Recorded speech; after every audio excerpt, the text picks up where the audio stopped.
guys! Welcome back to my channel and welcome back for another travel vlog here in Beach Resort at Tanay Rizal. Samahan niyo akong tuklasin ang ganda ng Tanay Rizal. Ganda maligo. Yes!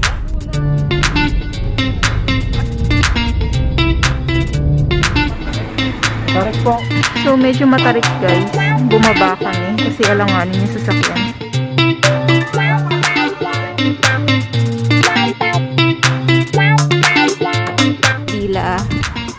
So, sakop namin siya from first to third floor. May attic kasi siya, guys. Diba? Ang dami niyang room. Sa first floor, meron siyang 2 room. Sa second floor, meron isang room, tapos double deck siya. Diba? 4 yung pwedeng higaan. Tapos sa attic, merong 3 double bedrooms. So, diba? Ang perfect lang. Pala silang billiard area. Malapit lang sa villa namin. 3 villa actually yung meron dito sa resort na to. Then magkakalayo yung villa. Kaya ano, parang may privacy siya kada villa. Swimming pool. Yan, malapit din yung pool sa villa namin. So very accessible talaga yung villa na nakuha namin. Pool, then ayun yung villa. Kaharap lang.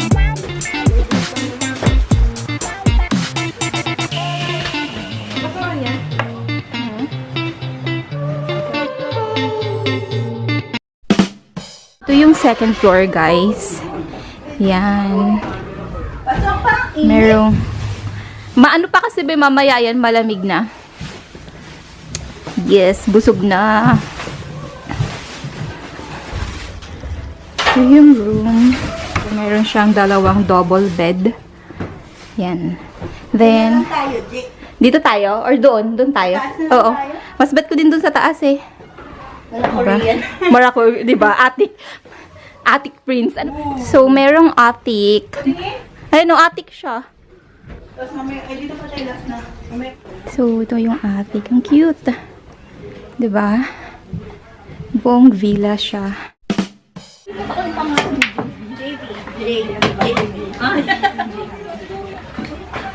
Bakit ba hindi tayo natuto ng mga ganitong bata? Cute siya!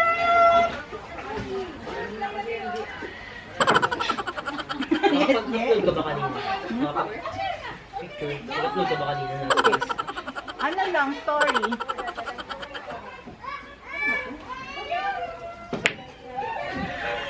Imbis na yung puti lang tinira mo rin yung isa.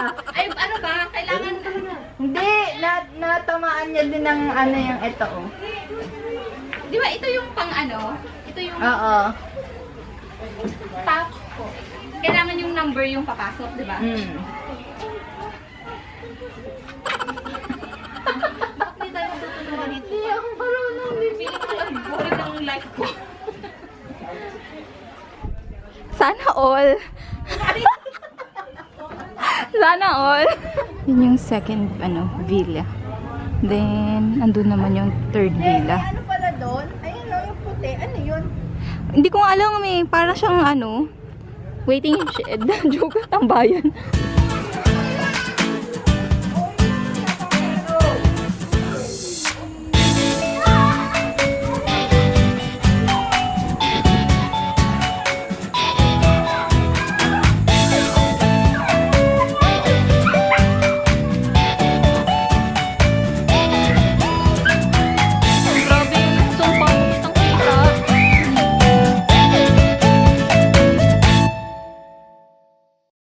Mayroong tambayan dito.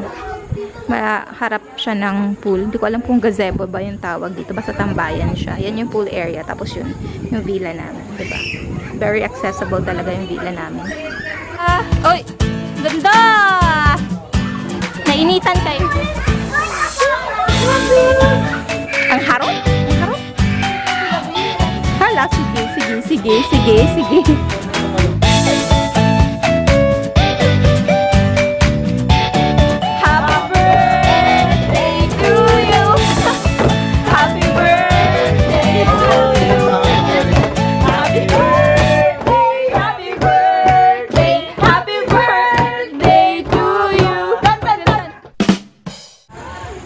PM na guys, and nakikita nyo ba yung kulay green na yan? Ang ganda niya, no? Mas maganda siya mamaya kapag madilim na. Then, ito nga pala yung Villa 3 nila. Diba? Ang ganda niya. Dapat itong villa yung para sa amin kasi nagkamali yung nag-assist sa amin sa booking na pag-switch nila kami. Pero okay lang naman kasi malaki din naman yung Villa 1 na nakuha namin. Then, yun naman yung Villa 2. Malaki din yung Villa 2. Actually, hindi siya at parang maraming villa yung nandito eh. Hindi lang Villa 2. So, tayo dito. Ay, kabayo. Tingnan natin kung anong meron dito. Para siyang farm. Highly recommended tong resort na to, guys. If ever na gusto nyo talaga mag-unwind. Tapos yung sobrang sobrang cozy nung lugar at napakatahimik talaga. Kasi limited lang yung mga ina-accommodate nila eh. Tsaka 3 villa lang yung meron talaga sila. So, hindi rin sila nagpapa-walk-in. So, kailangan mo magpa-reserve. Medyo mahirap nga lang talaga hanapin kasi kanina lumagpas kami. Dahil wala siyang signboard sa labas. Sabi kasi, bago pa lang daw tong resort na to, hindi pa siya masyadong na-discover. Kaya yun. Punta nga tayo doon. Tignan natin kung anong meron. Mas maganda sana kung meron pang farm. Or I mean, yung mga fish farm, ganoon. Uy. Meron pa pala ditong mga villa. Akala namin 3 villa lang yung meron. Akala ko ginagawa pa lang pala siya. Under construction yung area. So, nagdadagdag sila ng villa. Napakalaki ng place kung tutuusin. Para siyang hacienda. Nakakatuwa. Kasi hindi crowded yung place. And pina-follow din talaga yung safety protocol. So, hindi ka kumbaga, meron kang peace of mind na safe ka during your vacation or stay. Super ganda ng Villa 3, sayang. Pero okay lang, enjoy. Maganda rin naman talaga yung villa na nakuha namin. Meron pa siyang parang web. Ganda. So, for contact details, kung paano magpa-book dito, ilalagay ko na lang sa description below. Contact them na lang directly. Nakikita ko na ngayon, ma. Ilaw sa taas, binuksan, lumiwanag na. Ayun, Teo. Ay, oo. Sino nagpatay? Binuksan ko yung kanina. Ilaw sa taas yun, nagpatay pa kanina. Pinatay siguro nila kanina. Uy, hindi ka nagpaalam. Tandaan mo yun. Pasalamat ako. Hindi ka pala nakakaalis. Parang nagkakabukuhan tayo dito sa lakad na to. Parang sila magkasing edad. Mas wala. Nung nasa telos pa ako. Ang gwapo mong tignan dyan, Tan. Para kang ulirang ama. Huwag mo nga sinasabihin ng ganyan yun. Siyempre, kunwari lang yun. Tayo. Alam mo, pag mga tayong usapan lang eh. Nagprito lang yan. Feeling niya. Sarap na yung luto niya. Antayin mo mag-brown. Huwag mo nang galawin. O, diba, ang daming tutor. Ang daming pong hindi na lang sila magluto, no? Ayun, tigil-sakto to. Ayun po. Pag inubos ko yan, wala na. Lasa. Nangunguha ako ng cellphone ng may cellphone. Wala na, diba?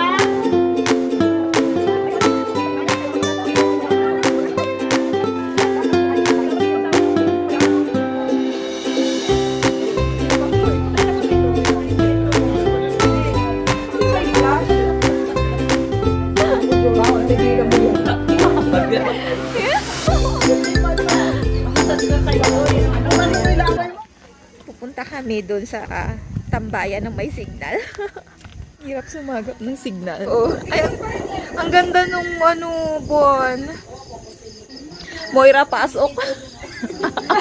Hindi, okay lang. Carry lang, go lang. Ang ganda lang. Ang ganda nga eh. Sapat. Chor. Shit.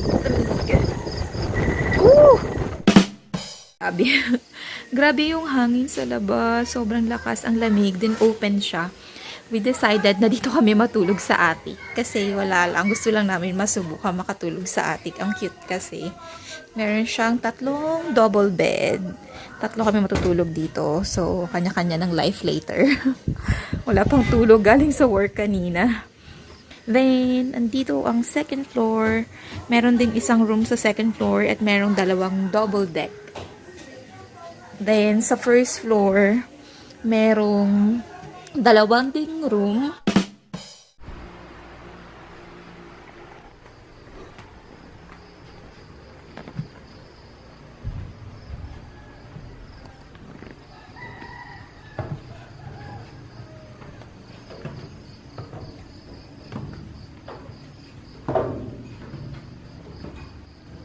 Morning, nagising ako ng maaga. Nagising ako ng 3 a.m. Then, hindi na ako makatulog. So, sa attic kami natulog. Kaming tatlo ni na bebe. Ayan yung hagdan papunta dun. And then, ito yung second floor. Andito yung isang room. Meron yung dalawang double deck dyan. Naamoy ko kasi na may nagluluto na sa baba. Si Ate Christy. Kaya bumaba ako. Hindi na nagkasya doon sa sampayan sa baba. Kaya yung towel namin, dito na namin sinampay sa taas. Ganda tignan ng pool. Sarap ng hangin dito guys. Parang may AC. Grabe. Open kasi yung doon sa may attic area eh. Yung sa may hagdanan niya. Kaya pumapasok yung hangin. Sarap matulog. Nakatulog ako ng dire-diretso.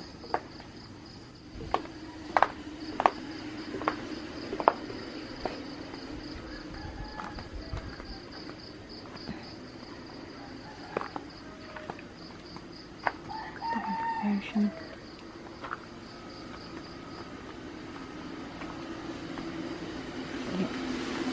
Niluto na sa tasty.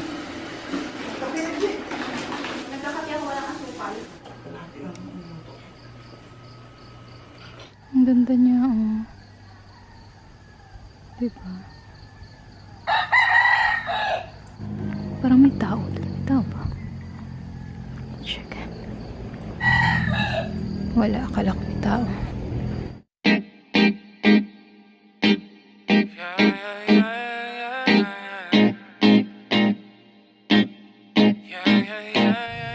Perfect lang. And, tingnan nyo to.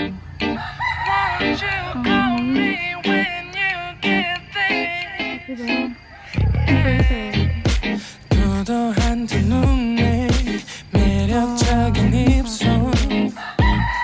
네가 내게 말을 걸 때마다 내 기분은 higher 겨웠어. Nagmo-morning walk kami ni Audrey. Diba, Audrey? I saw a pink before. Oh. I saw a pink. Pink? I saw a pink Pink. sky. Pink sky? Maybe it's sunset or the sunrise. Raining. No, it's a fog. Now look at here, Audrey. Yan. 1, 2, 3. One more. 1, 2, 3. Oh, galing mag-post ni Audrey ah. Doon na tayo si Mami kasi baka nandoon na yung Balik na tayo kay Mami. Tara, balik na tayo. Tapos balik din tayo dito. Nge. Walang sunrise kasi merong pang moon eh. Kapag merong moon, hindi pa lalabas yung sunrise. Bakit? Ganun yun eh. Kailangan munang lumubog ng sunrise para, ay sunrise ng moon para lumabas ang sunrise. Look. Flowers. Flowers where? There. It's not a flowers. These. It's a grass. Ganag flower. Yes. No, it's not. It's a grass. Flower. Look now. Yes. Volcano. No, it's not a volcano. No, It's mountain.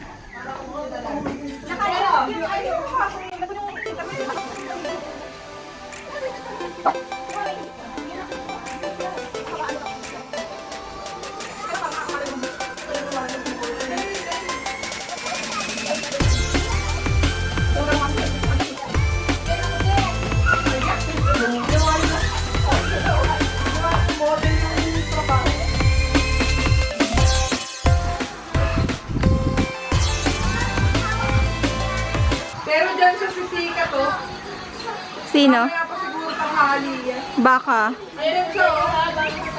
Makulap lang. Yun nga eh. Actually, hindi siya fog tin. Na ulan. Parang hindi siya fog. Pag siya? Fog ba? Parang mahangin lang, no? Kaya ano. Kasi manangin kaya Oo.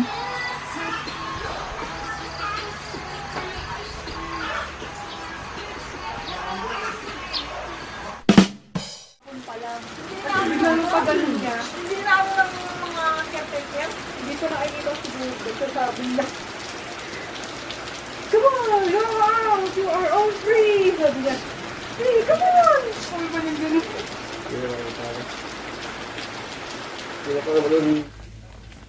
Hi guys, pauwi na kami. Wow. Sana nag-enjoy kayo watching this vlog. Hi guys, pauwi na kami. So I hope you enjoy watching this vlog kasi sobrang nag-enjoy kami sa vacation namin. Then for details nga pala para sa resort na pinagstayhan namin, ilalagay ko na lang sa description below. Please subscribe this channel guys. Supportahan natin yung channel na yan. Ang mga kaibigan ko sila. Thank you so much again for watching and stay safe everyone. Bye!